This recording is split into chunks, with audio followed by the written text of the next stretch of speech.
The Dairy Today Report is brought to you by CattleExchange.com, connecting cattle buyers and sellers nationwide.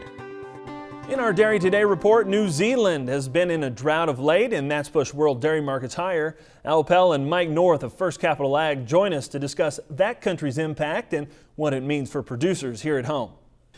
Our guest here at the Agribusiness Desk, Mike North, First Capital Ag. Mike, let's talk a little bit about dairy and what is happening to the dairy market at this point in time.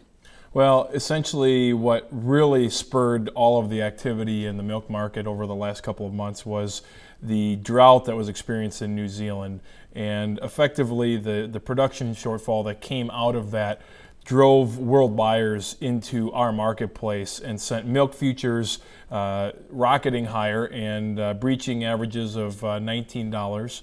Our product prices have slowly caught up now. We've watched cheese peak out at $1.93 in the blocks. It's since set back about 20 cents. But there's a balancing act that's taking place here between a very tight world market and the products that the world buyers depend on from the Oceania region. To put it in perspective, the Oceania region is the largest supplier of of products to the world. Their population consumes only about 5% of what they produce. The other really? 95% gets exported. They're a major player in the export market. So when the drought comes, product gets tight very quickly, and so the buyers are forced to go into other markets and seek it out. So we're watching as powder is leaving our shores. We're watching as people are buying block cheese. And that has a really strong, supportive undertone to our marketplace as we look forward. However, in this balancing act, the question then becomes what happens as we get into the next production cycle. As we get into August, there's seasonal operators there. They dry the cows off in May, June. They're back in August, September.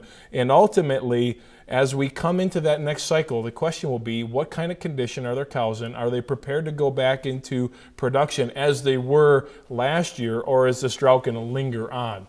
Meanwhile, what do we do here internally with a larger supply and an end user that's not totally prepared to get in a bidding war with the world buyer? So it's a balancing act, and it provides opportunity for dairymen now, but they need to manage risk in the event that we see some of these balancing acts take these prices back lower. Okay, thank you very much. Mike North, First Capital Ag, been our guest here at Ag Day. Back for more in a moment. For a free market consultation, visit First Capital Ag at 888-747-0843 or go online at www.hedgebroker.com.